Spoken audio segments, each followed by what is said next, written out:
Welcome to the Ages of Rock podcast with your hosts Bill Algie, Dennis Talbot, and Alan Tate. We are three guys who have one thing in common, a love of rock and roll. Our goal is to talk about all things rock. We hope you find this show intriguing, funny, and occasionally highly opinionated. Enjoy!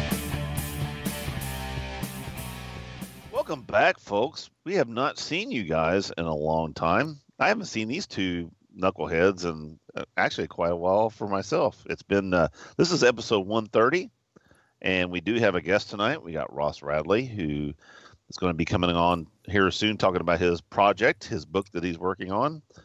But before then, we got a lot of catching up to do. Who punched you in the face, Alan? Looks like somebody busted your lip all up. What's up with that? I did not make my woman a sandwich quick enough. You learned, didn't you? I told you to bring me a sandwich. You learned, didn't you? Nope. All right. Around like So a anyway, dog. we've been all over the place. I know Alan's had a ton of work he's been doing as far as his sound stuff, and Bill's been down in Florida. He became president. How the fuck he did that, I don't know, but he's now president. There was an election. There were no hanging chads. There was by the people, for the people. Yeah. Yes, it's true. Okay, so he's a president now. And then I was in Vegas. I was there at the beginning of when we did our last show. I just got to Vegas and got back from there, and I've seen a concert since then too. So we can talk about that. Bill, you want to talk about Florida real quick? It's sunny. Yeah. Rained a lot. Yeah. Every day. Every damn day, man. No, I mean there were days it rained like the whole that day. sucks. Usually it's the afternoon. So I was in Florida visiting family, but also I did become president of what's called the AHRA. That's not American Hot Rod Association. It's a association of medical imaging directors, managers, and leaders, which is kind of cool. But that is absolutely not the acronym. No, the acronym is really the American Healthcare Radiology Administrators. But hey, whatever. Anyway, so he's already making shit up in the presentation. During the presentation, I had to give a little thing when I accepted, and at the end, I told a little story about myself and about going to the shows. And I said at the end, with a couple of my buddies, I use the term loosely, I do a weekly podcast called Ages of Rock Podcast. So I got us out there and did a little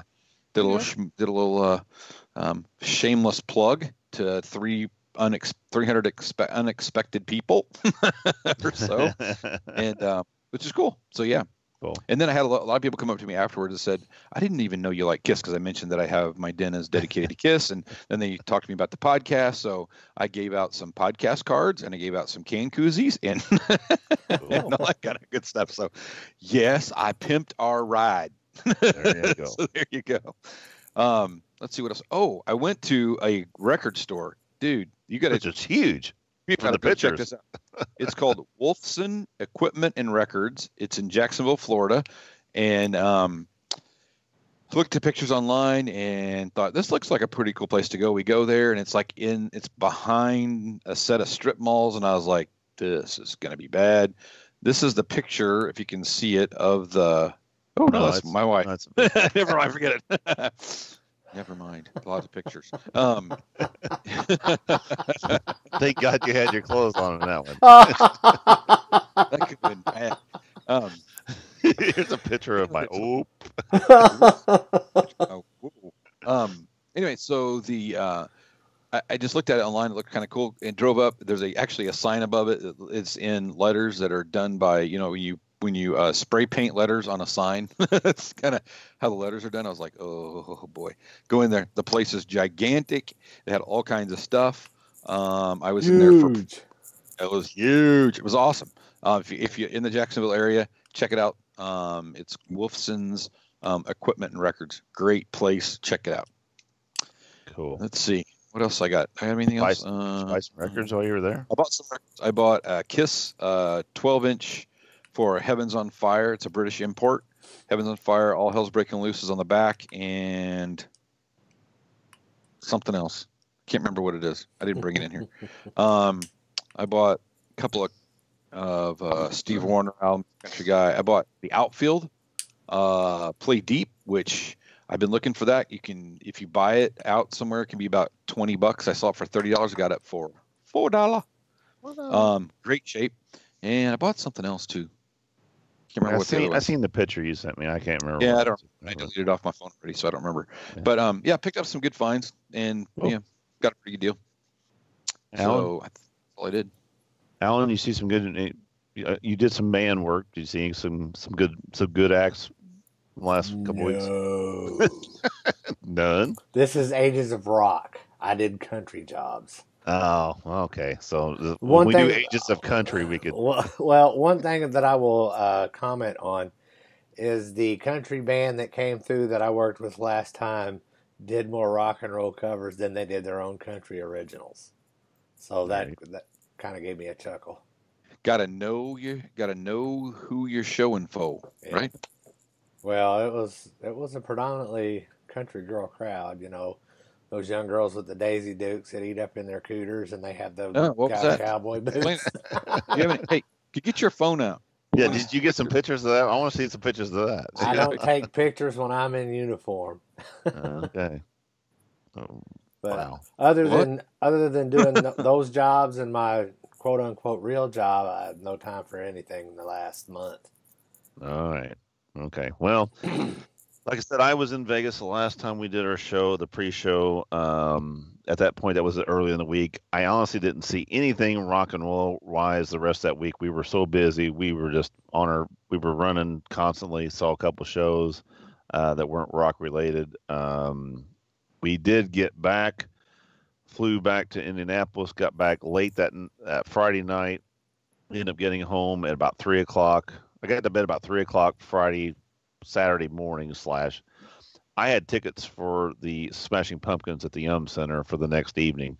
Bought them earlier in the week thinking I was young pup. I could be able to pull this off. And I was, dude, we woke up the next day and I'm like going, I don't think I can do this. And I was all day long. Finally, I put the tickets up as far as just out on Facebook saying, hey, if somebody wants these, I'm going to sell them cheap. Got nobody to take them. Finally. There's a reason for that. Well, and well, actually, it was anyway. We'll get to that.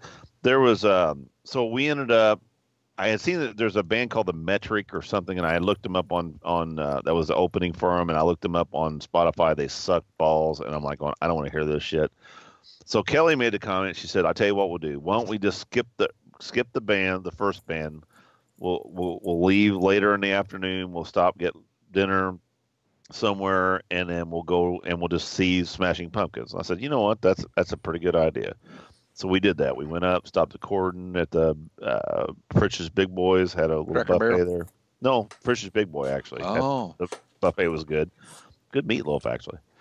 Got to the Yum Center in between sets. Matter of fact, the people sitting in front of us, I said, yeah, we missed the first act. She goes, well, you didn't miss much. So we didn't miss much. When Smashing Pumpkins come out, they hold on one second.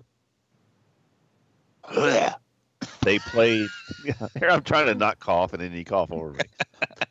Smashing Pumpkins put on a 3-hour show, dude. It was. Oh my god, it was long. I mean, but it was good. I honestly, there was a few songs through the middle that I weren't very familiar with. Maybe heard them maybe once or twice, not big time, not like their hits. But as far as the show was concerned, it was probably there again, just like, there you go, take a drink. It was exactly the clearest, best sound I've heard again, just like with the Frampton show that I saw here recently and Steve Miller Band. I don't know what they're doing now, but they're getting these sound systems right, and they're going digital. Better, and they're better. I'm telling you what, that sound. We were at the Yum Center. We were in Tier 2.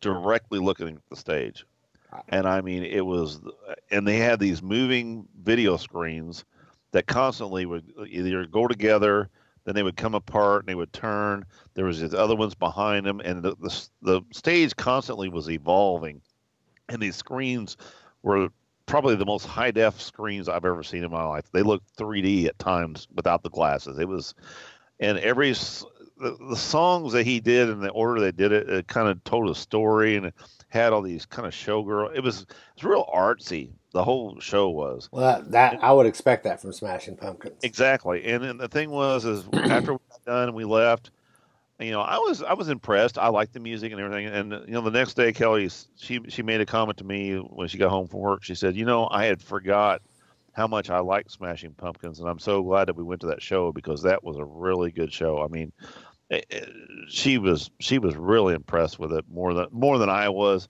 But I've never been the big Smashing Pumpkins fan. She was at that time. And but it was a good show. I really enjoyed it. But it was a 3-hour show. There again, just like with the Foo Fighters. Yeah, they played 30 songs. I mean, it was. I'd be willing to bet you one of the reasons that their sound is so clear is they're using digital mixing boards, and they're probably using amp modelers instead of real amps. Probably. I mean, the sound of all of that stuff, most touring acts like that are getting to the point where they're starting to use that now instead of the old amps and stuff, because that stuff doesn't weigh near as much. It's easier for load in and load out, and once you get it dialed in, it's so much easier to tweak. And I had heard at the concert, the whole concert series has not been selling good, but Yum Center was. I do. That's the first time I was ever at the Yum Center. I do like that place. It's very similar to Evansville. It's just not as many seats. I think it's a little bit wider, not as narrow as. But the sound wise, it was good. They didn't have the upper section open. They had the second section open, but the floor was full, and the sides were fairly full. They said that they were selling cheaper tickets there toward the end of the day, or I guess during concert day, that's fine. But I didn't pay a whole lot for mine in the first place, so I was, it was a cheap ticket. But no, it was good. I mean, if you do like Smashing Pumpkins, I would recommend going to see that show. It's really good. So cool. And that's what we did. There was something else I was going to bring up. Oh, I'll bring it up afterwards. I don't think I could name three Smashing Pumpkins. I don't think I can name one Smashing Pumpkin song. Well, the thing is the weirdest. Even Kelly and I were pulling up the set list from the night before because we actually ended up, because the show was so long and we were getting tired, and then we had another hour and a half, almost 2-hour drive home. We left during the encore because the last song was actually a cover song. So we heard the beginning of the first song of the 2-song encore and then left. But some of those songs, they're the titles of the songs they have nothing to do with the song. So it's hard to, I'm like going, I know the song, but by the title, I can't tell you what it is. I was like, oh yeah, I know that song. Because, it's that Rat in the Cage, it's that song. As long as you enjoyed it, that's all that matters. Yeah. But it was a good show. So, all right. All right, folks, y'all so ready? Other than that, we need to go talk to Mr. Ross. All right, here we go. We are here with the one and only Ros Radley. How you doing tonight? Very well. How are you, sir? We're doing good. We met you in Atlanta, and down there at the Vinnie Vincent coming out party.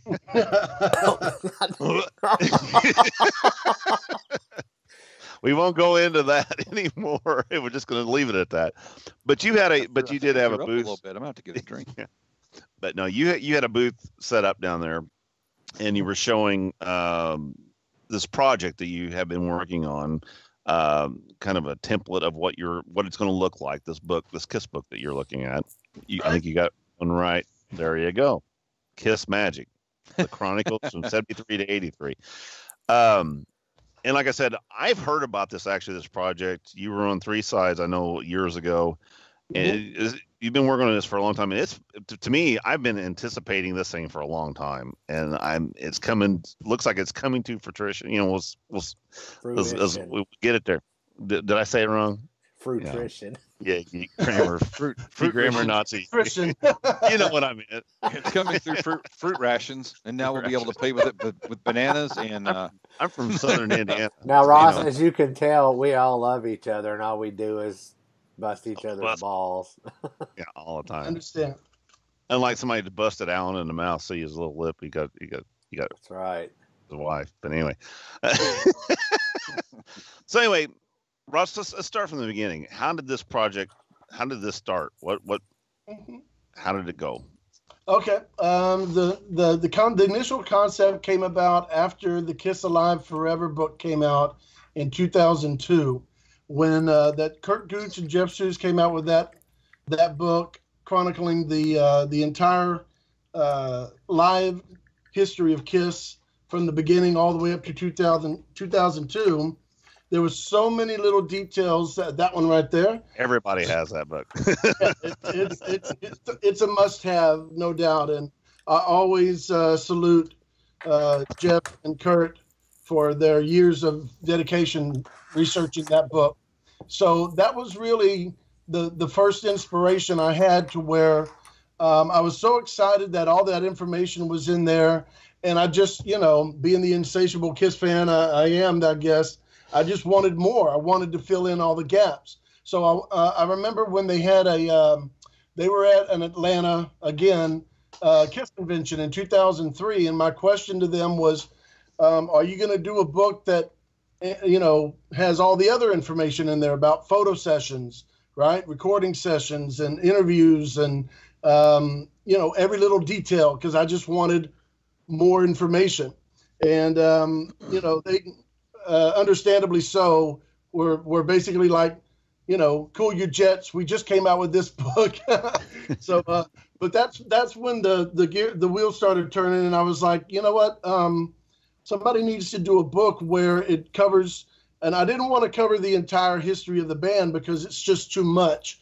So I decided the first 10 years where they were with their original makeup and costumes before they took all that off, that would be a good limit to focus on and include not just the concerts, but all the other stuff that I mentioned, band and management record company meetings, whenever they would have their meetings to find out how much money they had. Or didn't. All those details in there. And so, I kept researching. I was collecting photos, talking to photographers, and building up a catalog of photos and information to where it wasn't just knowing that they were at this venue at a certain date or they did this recording session, but also where the photos were taken. So I really started to research that stuff, and that part of it came in. And then I decided, there needs to be a book that is not just a photo book, not just an information book, but the best of both worlds, where you get the information and the photo that goes right there with it. And so I started cataloging all this information and photos, and over the last 15 years, I've been doing that. Back in 2014, that's when I showed up on Facebook, kind of let people know I had this idea. And I was talking to publishers at the time. As it turned out, none of the publishers wanted to do the book on the scale that I wanted to do it. They were happy with doing a book that had, almost all text and a couple of little color inserts in the middle. That wasn't going to work for me. So couldn't see eye to eye with the publishers. So figured out I have to do it myself. In 2015, I did the Kickstarter campaign that ran for 30 days. Was able to raise just under $46,000 in 30 days, which was considered a success to be able to raise that much in 30 days. But it wasn't my goal. My goal was 100,000. So I just kept researching and building this sort of, a fan base, I guess you could call it, on Facebook and other social media, so people would know who I am, what the project is about, what kind of knowledge I have to bring to the table. And, the last 3 years have been more research and building up a relationship with a lot of Kiss fans. And so when we went with the pre-orders it's 3 weeks ago, yesterday was 3 weeks, July 9th, we started the pre-orders. And so where in 2015, I raised $46,000 in a month, in 3 weeks, I've raised $109,000. So I think my process to kind of build this brand of this book has worked out pretty well. And our new goal is $125,000. We should hit that hopefully within the next 2 weeks, if things keep going the way they've been going pretty steady, selling $2,000 worth of books every day. So my little catchphrase is onward and upward. And all I can do is just keep on trucking. Cool, man. Cool. So, but the book itself is basically, I mean, you've got it laid out. I mean, ready to go. It's just a matter of now. Is it the money is what you're working on now? Well, the book's not finished all the way yet. We're going to take till the end of the year to put the finishing touches on everything. But once the money is there, then photographers can be paid for their photos.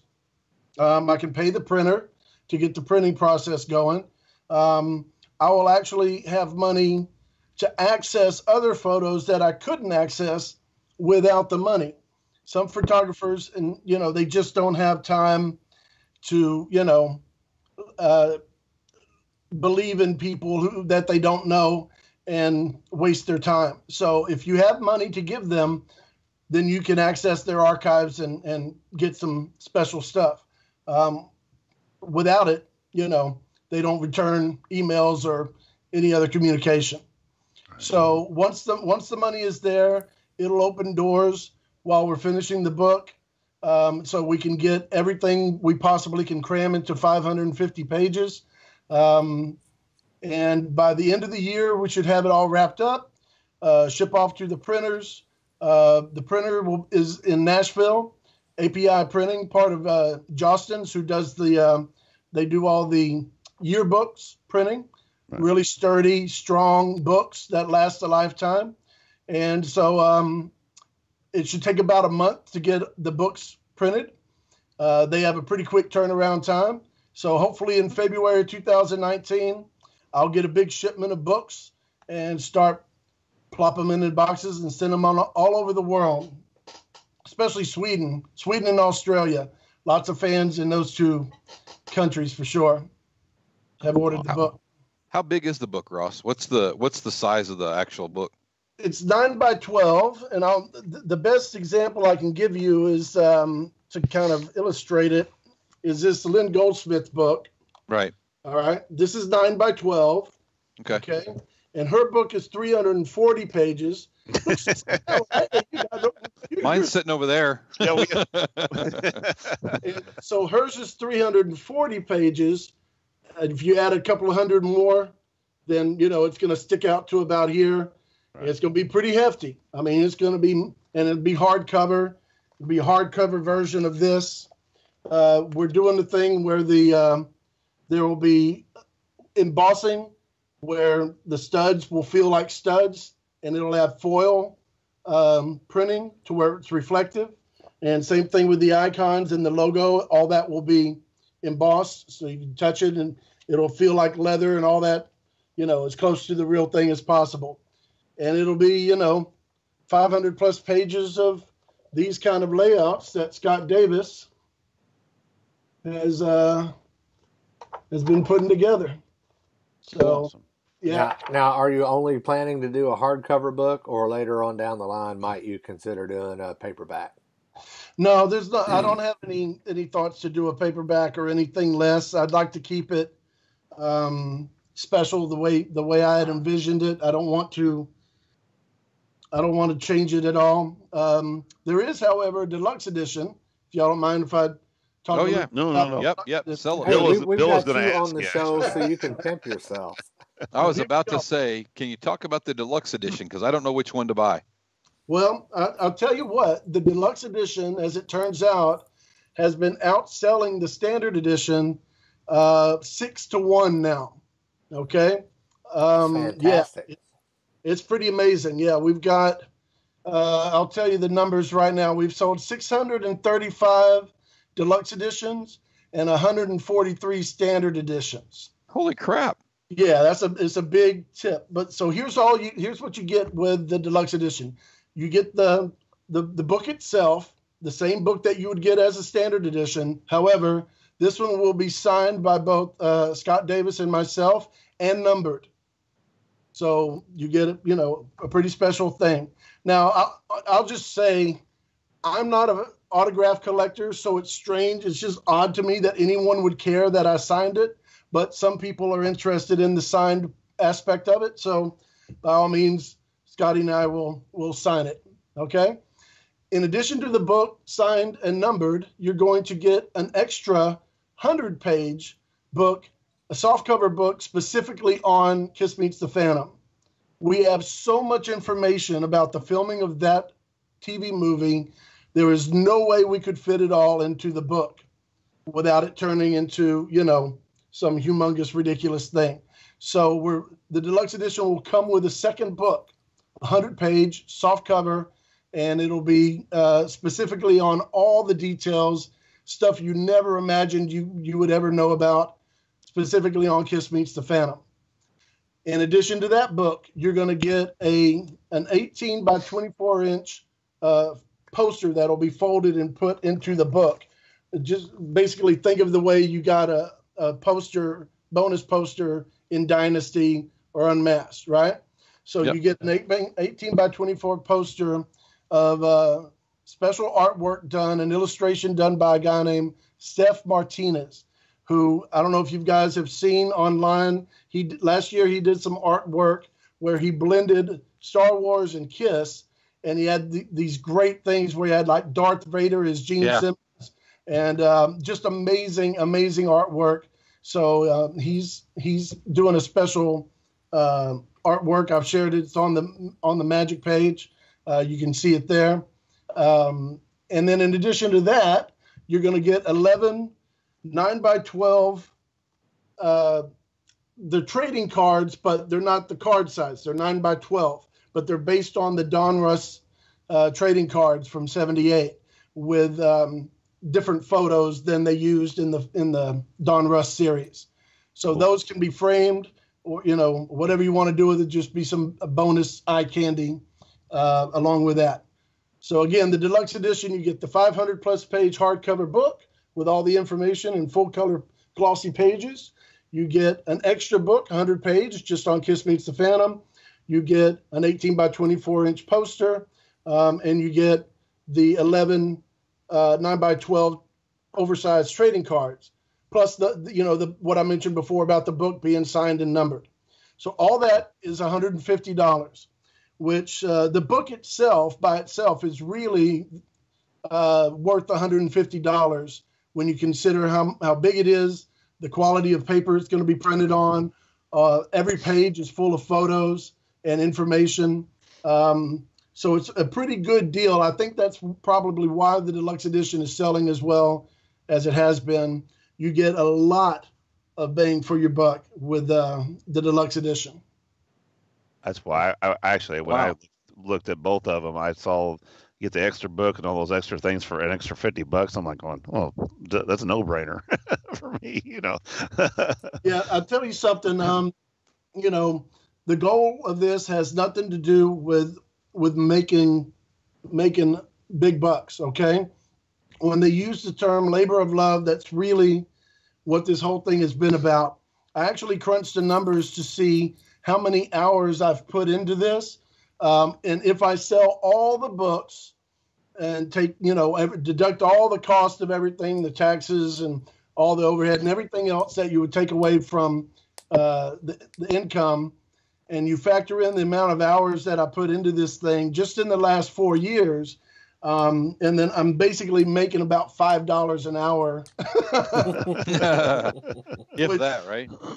Yeah, that's a generous estimate. So, but I've wanted to do a book like this for so long, and it really is sort of that Kiss philosophy where, they wanted to be the band that they never saw, and I want Magic to be the book that I've never seen, the complete story of those first 10 years, what I consider to be, the real Magic years. I was still a fan after they took the makeup off. I went and saw every concert they came through Houston, bought every album, bought every magazine, every single thing. I was just the biggest fan when they took the makeup off. But there is really no denying how special those first 10 years are, where nobody knew really what they looked like. They had the characters, the costumes, everything about it. And of course, the reunion was a lot of fun, but it wasn't. It's obviously there's no way it can be the same. But you said it though. It's magic. I mean, seriously. I mean, it was the magic of when we were growing up. I mean, when we first, that was what brought all of us to KISS, was that mystique, the magic. They weren't just a regular band. It was special at that point. Yeah. When you started talking to a lot of these photographers, I know that was one thing that I had heard in a previous thing you did with some people, or a previous podcast. Getting a hold of these photographers, did you find some stuff that you were like, holy shit? I mean, when you got to these photos, it's like, oh my God, this is like, I mean, being a fan yourself, I mean, you're like going, holy shit, just to see these myself. What, fellas, it's amazing what is sitting in file drawers for 40 plus years. It's just sitting in a drawer, and no one enjoying it, nothing being done with it. It's enough to make you cry. And I was almost in tears when I saw the stuff.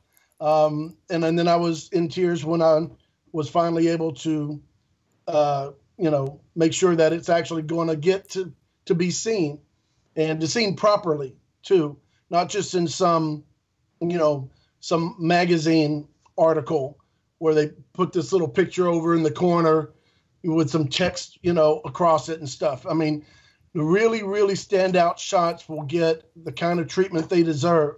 When you flip the page and you see a nice full page shot that makes you go like, whoa, that's what, I mean, that's who I am as a fan. And I know what those images are like. I know the ones that have that kind of impact. So, when I found those kind of photos, I was jumping for joy. And there's still so much out there that I haven't even had a chance to see yet. So all I can do is keep on trying, and everything that I can get my grubby little hands on between now and the end of this year, I'm going to do my very best. I was just talking to another photographer who unfortunately is out of the country right now. They can't get to their archives, but by November, they're going to dig into some stuff that nobody's asked them about.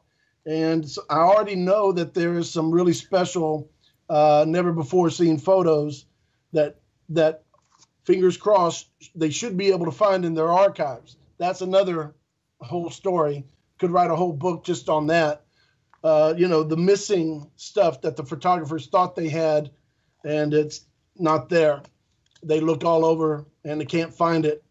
When I went and visited Neil Preston, this was back in 2013, I think. Man, it was really, really frustrating. He had a bunch of stuff he thought he had, and he couldn't find it. And it was just because there was so much stuff that was just sort of scattered, a lot of slides and negatives and prints that were not organized. So, when I saw that, my heart sank, because I knew that there are some amazing images that are hidden, they're somewhere, but until it all got organized, no one would be able to hunt it down. That's not terribly surprising either. I mean, those guys that are, rock photographers, they do hundreds of shows a year. Oh yeah. And they take thousands of pictures. Thousands of pictures. Right? Yeah. It's like, yeah, that's an okay picture, whatever. I'll throw it in the stack and whatever. And then, right. I can totally understand it. But the interesting thing about this is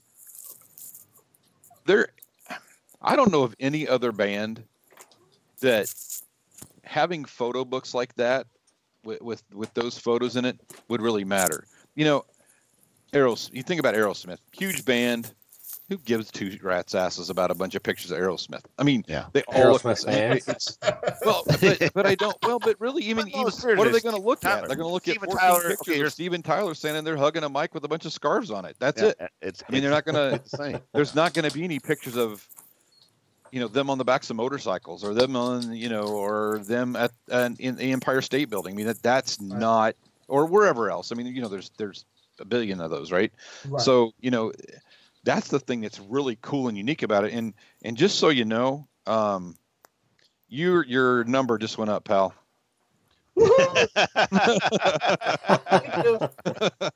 Sold. Appreciate it.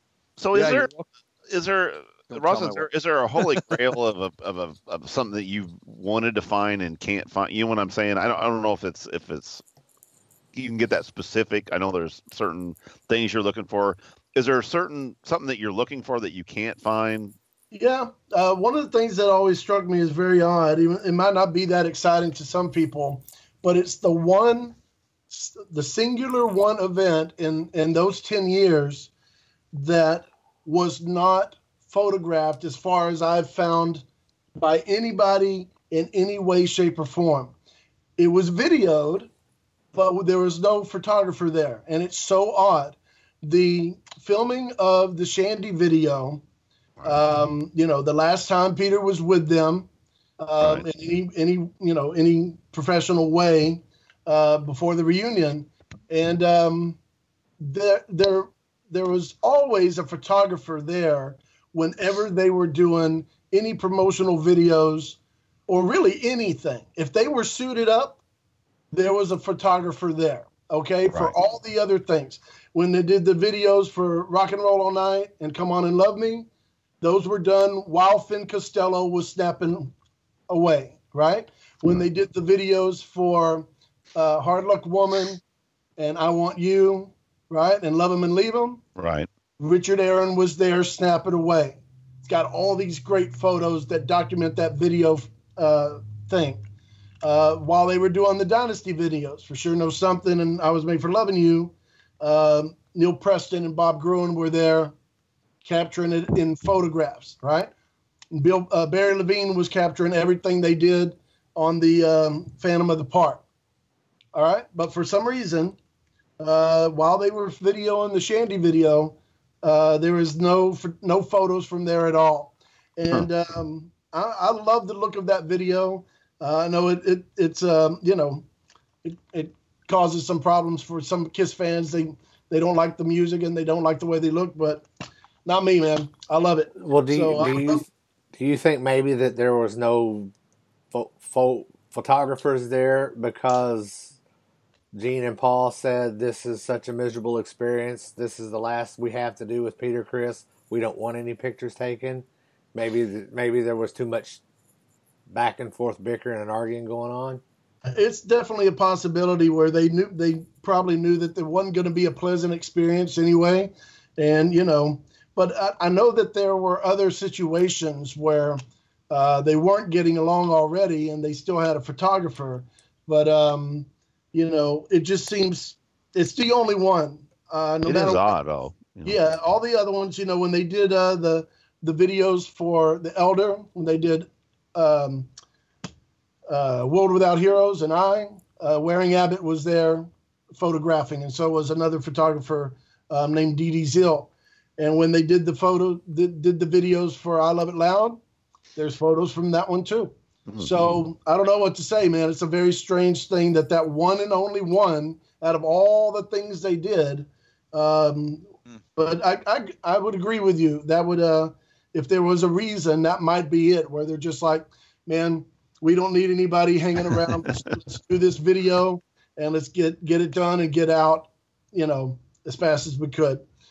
It seems, by all accounts, it seems like that was the vibe. They were not, no friendliness at all. Just, good to know you. See you around. I bet it wasn't even good to know you. It's like when they got over with the door. That's like when they got done with the Lick It Up concert. No, you ain't getting on the bus.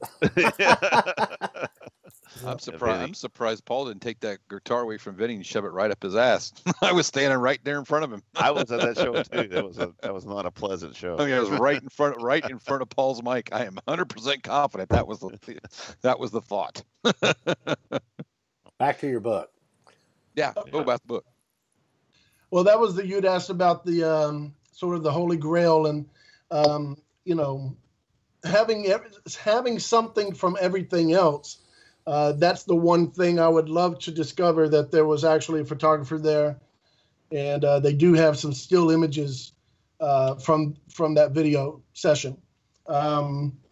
I've got some stuff, you guys, from the red background photo session with the bandit makeup. The photographer's name is Rayanne Rubenstein. She's also the photographer who did the cover of the People magazine in 1980. Right. That's her photo session. But there's some really amazing photos again. We're racing, man. What happened? They're trying to pull out their copy of that. Shit, mine's over there. Damn it. Da-da. Nicely done. Isn't that crazy? I got my whole pile of shit right here.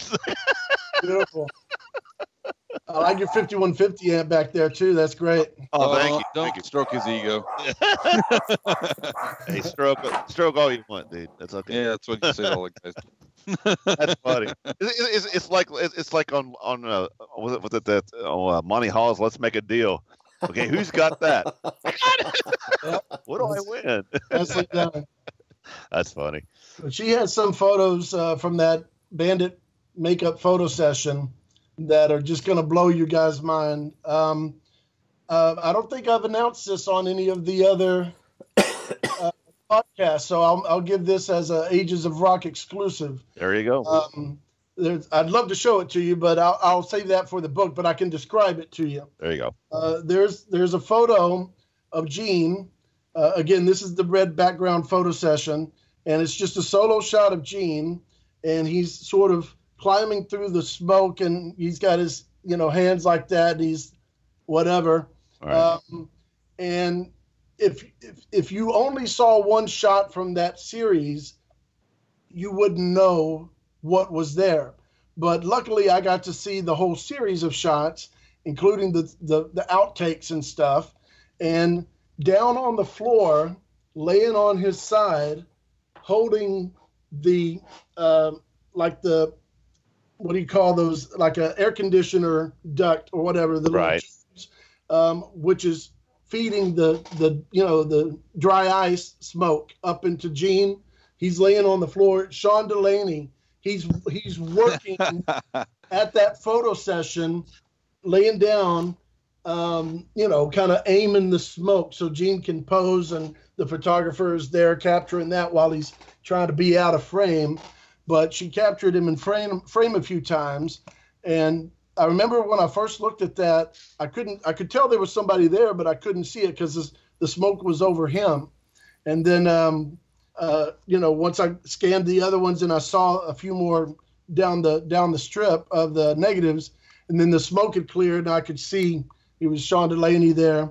And I don't know, maybe for other people it's no big deal, but I love the idea that, Sean Delaney was so involved that he would, be the guy working the dry ice smoke. So that's one of the really special photos that will be featured in Magic from Rayanne Rubenstein from that photo session. I'm going to end up doing a special book just of her photos after I'm all done with this one. It'll be more like the Lynn Goldsmith book, where it's pages and pages after photo. It won't be like Magic where it's going to be all this information. It's just going to be loads of Red Room photo session photos, as well as the one from People magazine. There was a whole nother photo session done on that same day that not even a single photo has ever been published from. They did this whole other session. And she took photos of them. You guys know the famous photo of Paul coming out of the limo with John Hart covering his face and blocking the camera kind of thing. Right. That was Rayanne Rubenstein also.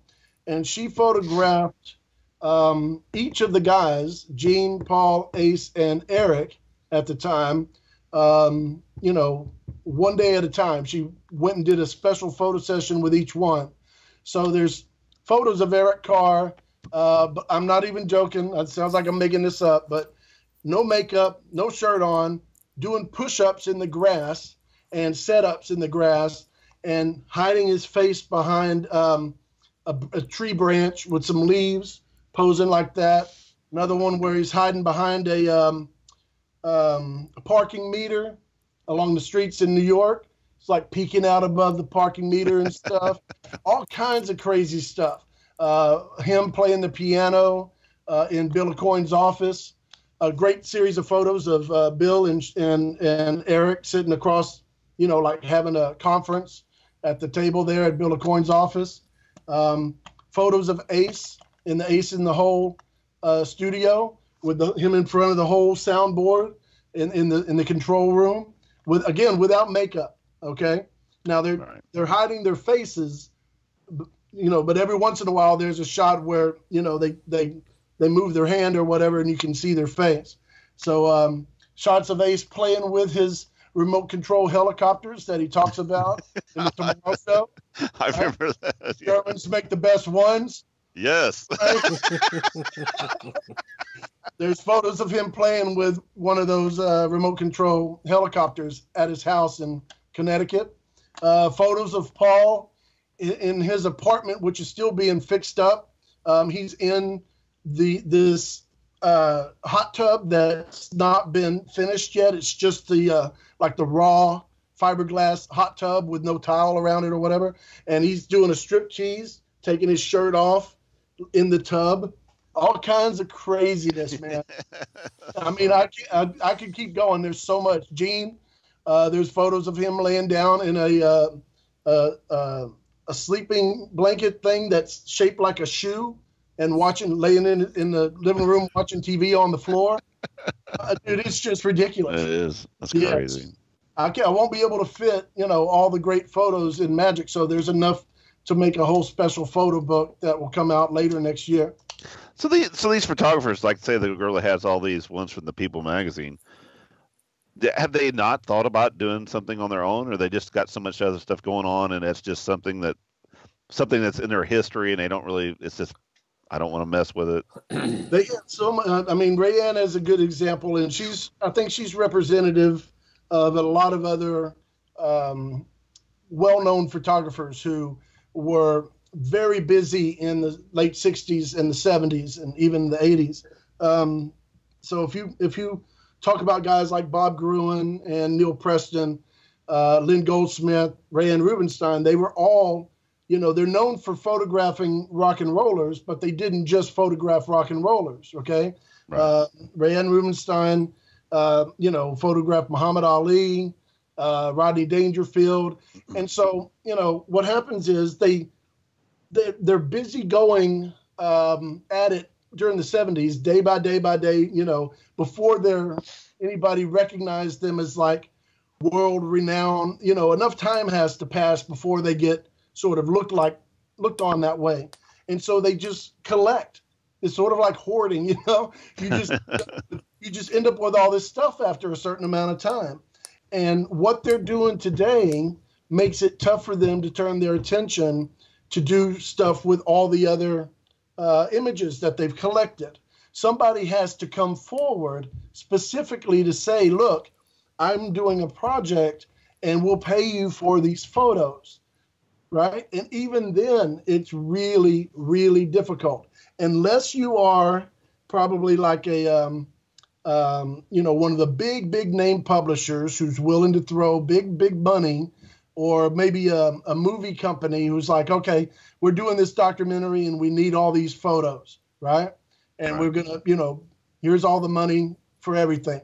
I'm not that guy. So I have to be patient and I have to wait for things to work out for me to gain access to those photos.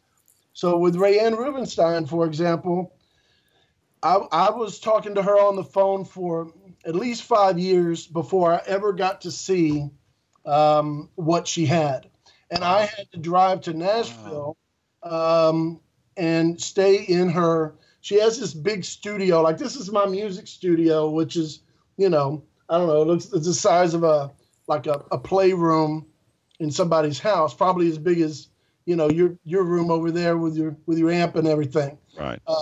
But she has like 4 times this size, and it's a huge photo studio.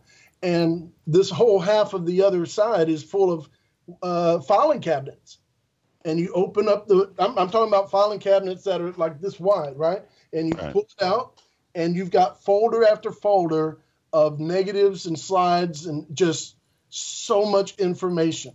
You really have to turn it into a major project to get something going. Right. And I was just willing to do that. I went there and, I said, look, if you let me, I'll sleep in your studio. She had like a pull down bed. Murphy bed. And I slept in her studio, and we looked together for all of her stuff. And she trusted me enough to leave me alone in her studio. For all she knows, I could have just grabbed all that stuff and disappeared, right? And, but of course I wouldn't do that. But I still thank her so much, and I'm so appreciative that she was willing to let me trust me enough with this. And I brought my scanner, which is sitting here, and I brought my computer, and I set up shop, and I went to scanning. And I had about 2 hours of sleep in 48 hours, and I got a big chunk of it done. I had to come back a second time and get some more done. And then finally, I had to have her ship some to me. She finally trusted me enough to ship some to me so I could finish all of it. Because I think the total number is like, 3,800 photos. Wow. Wow. Just in her collection. And the other wild thing, a huge chunk of photos that she took from that Red Room session are not in her possession. Kiss has them. She doesn't have them. Okay? I'm hoping before everything is all finished and I go off to the printer that I'll be able to access Kiss's archives for photos, and I can work some kind of a deal with them. That would be the real dream if I can, look at what they have. Because they have a lot of stuff photographers don't have, because the photographers, did the photo work for them, and Kiss owns those photos. I believe Kiss owns all the Barry Levine photos at this point. Yeah, I was going to ask, what do you have you had any connection at all with Kiss? I mean, do they know what's going on with the book? Are they involved at all? Are they? You're not getting. Obviously, you haven't got a cease and desist order yet. Well, I did. There's another exclusive. Yeah, January. I think it was must have been last year. But my opinion was it was just a misunderstanding. I think they assumed that I was using their logo and their face designs on the cover, but I'm not, specifically for that reason, because I don't want any trouble. So when they reached out to me and sent me a cease and desist letter, I politely responded back. I go, I'm not violating any copyrights. I'm not using the Kiss logo. I'm not using their trademark faces on the cover of the book. And the cover of the book is an advertisement for the inside of the book. And, like with anything else, you can't use copywritten material or trademarked material to advertise and make money from. What's in the book is fair use because it's an information book. It's no different than this is really just a history book. You know what I mean? As long as I pay the photographers or whoever owns the rights to the photos, as long as I make an arrangement with them, then I'm legally safe. So once I explained that to them, that was it. There was no problem. Gene is aware of it. Before I even contacted a publisher, I contacted him through his website, and his webmaster, a guy named Jesper Polson, responded back to me that Gene is interested in the project and would like to see a finished manuscript. And I didn't have a finished manuscript. So I explained to them, I'm just getting started on this. And basically the reply was, at this stage, there's nothing, we can't do anything with it.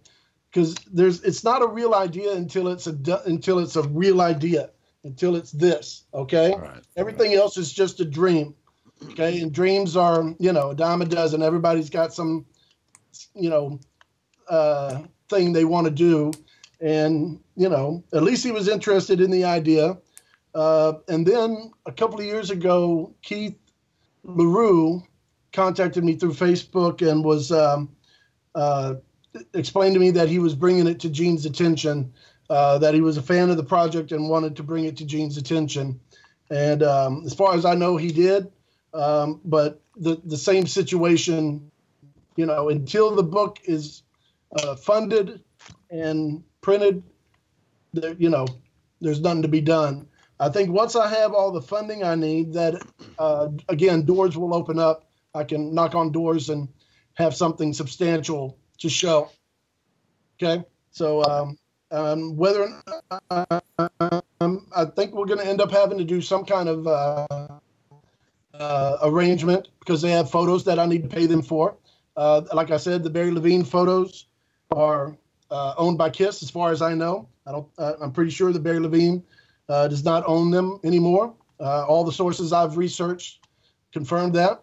So, any Barry Levine photos, I would have to license, through KISS and pay them, which, I should be able to do that, no problem. That's why the goal is as high as it is. So I have money to take care of those things. Right. Cool. But one thing I want to point out, I don't want to make this an official KISS project. If they offered me, you can put Gene and Paul's name on it, like they done with a couple, like they did with Lynn Goldsmith. It doesn't just have her name on it. It's like Gene and Paul's name on it somewhere, and it's just, I don't want to do that. I just want to pay them for what I need to make the book, and hopefully they'll understand. That remains to be seen. We'll see what happens. Well, I think it's important. For them, it's got to be cool too. They have fans that are willing to spend the time and the money and the energy to do that, because it's. I get the financial piece of it, but that's not the legacy. The legacy is going to be, the books and those kinds of things. And by Dennis, and I'm looking at, my pile of stuff over there too. We're not spending $5 on something anymore. Now we're all older. We're all able to afford things that are a little bit different than what we used to be able to afford. And we're buying books that are $75 and $100 and $150 plus shipping. At least you're in the States. You're not having to pay international shipping. No, but I think that's the thing. And it is about KISS, but it's also about, for me, it's kind of cool that it's not a KISS product necessarily. It's something that somebody has spent the time and energy to put together to sell to other people that want to see it. So I applaud you, man. The amount of time it's taken to do it, and the energy you put into it. I can't wait to see it. And I did see some of the pictures. I saw the stuff you had at the KISS Expo in Atlanta, and I think it'll be great. So. Where are you located now? Where do you live? I'm in Houston, Texas. Oh, Houston, Texas. Okay. Yeah. There's a rockin' up that we're doing with a bunch of guys in Nashville. Say that all over again. You tapped out pretty bad. Oh, slower? No, your connection went wonky. I gotcha. So we're doing a Rock and Pod Expo 2, which is in Nashville, August 25th. And it'll be a bunch of different podcasters, but it is a lot of KISS podcast people. But, if you could get to that thing, yeah, you'd sell more there. If you want, I'd put some flyers on our table for sure. Yeah. So it'd be great. But, I think that's how we get the word out about this stuff. It's cool. And yeah, it's been great. I've enjoyed the conversation. I've learned a ton, and it's awesome, man. I just applaud you. Great job. I definitely want to appreciate that so much. I definitely want to make a moment here, because just what you talked about, the fans' involvement in this, that it is a fan thing, right? This won't even be available. I'm not even putting it in Amazon. Okay. This is really just, I'm going to be the guy shipping out all of the books. It'll be me putting them in the boxes and the labels and taping them up, and off they go. So it really is a fan to fan kind of arrangement. And as that goes, the marketing of this has been grassroots, fan to fan connection, and people caring enough about it and believing in it to say, all right, I see what this guy's doing. You know, he's relying on the fan base to care about it enough to share it with others. It's word of mouth. And you know what? I thought about this, about a week or so ago. It's exactly the way Kiss built their legacy around 1975 with the Cadillac and with Terre Haute, with the Kiss Army. That it wasn't because the critics were on board. It wasn't because all the DJs were singing their praises. No. They were fighting the uphill battle the whole time, and it was only through the word of mouth of the Kiss fans, the Kiss Army, that made that thing explode, and then has kept it alive for these 40 plus years. So I love that part of this, that it's working out that way, that it really is a triumph of the Kiss Army that this thing is succeeding as well as it has so far. And so you're going to probably, as the time goes on, the more if I do other interviews, you're going to hear me kind of singing that. I'm going to be talking about how important it is that the fans are to think for this. They're the ones that matter. Right. It'd be interesting. Another idea for a book sometime is fan photos. Oh, ones that fan. I mean, I've got some hanging on my wall over there that I snuck a 35 millimeter camera into. There are a lot of those in here. As a white guy, I snuck a 35 millimeter camera with an extended lens into a show, and nobody said a word. No, that's another beautiful thing. The fans have come forward, and through research on Facebook, without Facebook, a lot of this would not have been as successful or possible. People on Facebook finding old photos that they took way back when. Like, here's a shot. I'll show you something just while we're on the subject. This is a Queen photo that I took. Where did I put that sucker? Back when I saw them at the summit. Let's see if you can see this here. Oh, yeah. Yeah, cool. So that's just a little Instamatic camera. It's not anything professional. But, fans all over the world have those kind of photos sitting in some box somewhere. And as time goes on and people have access to scanners and, everything is digitally pretty friendly, they scan their photos and they share them up on Facebook. So quite a lot of people have allowed me access to those photos. And as much as you will see professional photographer in the pit photos, crystal clear, whatever, you're going to see what it's like to be the fan over, row 30 off to the side, all those kind of things. That's really the goal. I want people to feel like they're along for the ride, as if they're both a fan and in the band at the same time, and experiencing as much of those 10 years as possible. So, there's a lot of great fan photos in this book. Cool. Well, speaking of that, Ross, now people want to buy this book, tell them where to go. Where they need to do. Let's do that. It's pretty easy. It's a long URL, but it fits in right with the title of the book, okay? It's called Magic, Kiss Chronicles with a K, of course, 1973 to 1983.com. I don't even say the www. Everybody knows. Nobody's gonna steal that one, is it? It was easy to get. No, it's too much hassle, right? Yeah. So, the whole branding thing, where it's really about being consistent and not changing it up from one to the other. So I've tried to stick with that. Really, I have. I've tried to, everything that I've tried to do is like, okay, I want to make sure that it looks the same every time that it's presented, so that over time people go, oh, it's not just this. Right. Okay. It's the whole thing matters. For a lot of people, well, maybe not a lot of people, but some people hate the title Magic. They think it's too hokey. It's misleading. It sounds like a magic book. It sounds like, what was his name? The guy with the mustache, the magician from the 70s, Doug Henning. Doug Henning, yeah. Remember him? It's magic. Magic. So some people who I respect greatly I won't name who it is. Hi, Jeff. He didn't care for that title. I still don't think he does. However, I felt very strongly that it says everything that needs to be said in a word.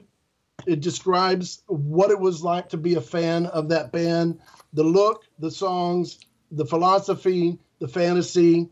There's really no other word to use that sort of pulls it all together. And I don't know if y'all are aware of this, but in the Larry Harris book, what was it called? Rock and Roll and Party Every Day, the Larry Harris book. Right. Also done with Jeff Sues and Kurt Gooch. One of the first things he mentions in there is how Neil Bogart, when Kiss got started, Neil Bogart would show up in meetings with record executives and radio, people and promoters, and he would show up with the flash paper in his hand and say, "Kiss is magic," and he would throw the paper, right?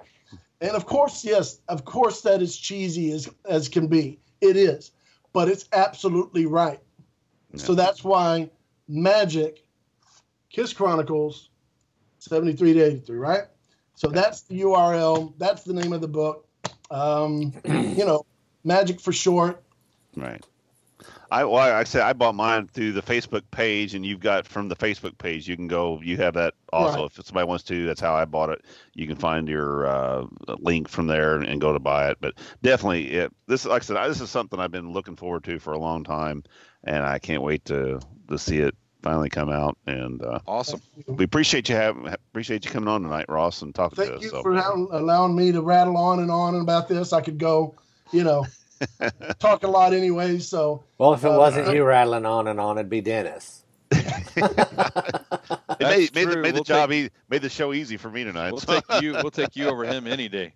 I'll tell you what, Ross, hang around here for just a second, and Alan, you want to wrap this up here real quick? Absolutely. All the good stuff. Visit us on agesofrock.com. Hit our Twitter, Instagram, Facebook, all that good stuff. Don't forget to check out the rebroadcast of this episode on kgfrocks.com on Wednesdays and Saturdays. And until next week, peace out, folks.